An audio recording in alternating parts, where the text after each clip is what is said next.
Sommé par la Cour africaine des droits de l'homme et des peuples, voici comment le président de la République, son Excellence Alassane Ouattara, veut faire piéger le président des Générations et Peuples Solidaires, Guillaume Soro. Pour plus de détails, après le générique. Avant de commencer, abonnez-vous à la chaîne et activez la cloche de notification, car cela va vous permettre de ne plus manquer les prochaines vidéos. Let's go!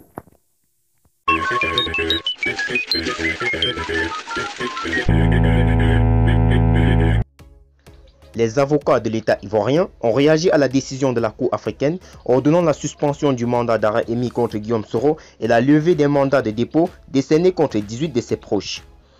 Cette décision est un coup d'épée dans l'eau. En réalité, elle va se définir en un simple rhume qu'on va soigner avec de l'eau chaude, une tisane. Ont réagi les avocats de l'État ivoirien vendredi 24 avril 2020 lors d'une conférence de presse relative à la décision de la Cour africaine des droits de l'homme.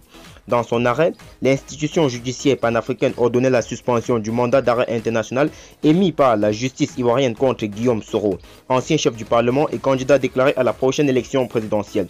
Cette ordonnance de la Cour basée à Arusha en Tanzanie, faut-il le souligner, touche également les députés Alain Lobognon, Soro Kanyigi, Lukiman Kamara et 15 autres proches du président des Générations et Peuples Solidaires détenus dans les prisons ivoiriennes.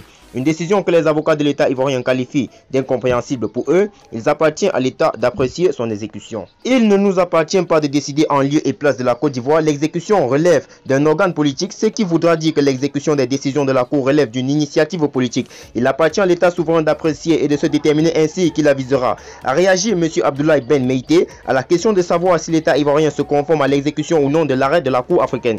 Toutefois, ne manque-t-il pas de rappeler la procédure en interne visant Guillaume Soro et ses proches suivra son cours. D'ailleurs, faut-il savoir, le président des Générations et Peuples Solidaires comparaîtra par coutumance le mardi 28 avril 2020 devant les tribunaux de première instance d'Abidjan dans l'affaire relative au détournement de recettes et de fonds publics dont il est soupçonné. Une affaire judiciaire qui, selon les avocats de l'État de Côte d'Ivoire, n'est nullement influencée par l'arrêt de la Cour africaine des droits de l'homme et des peuples qui ne concerne que les mandats.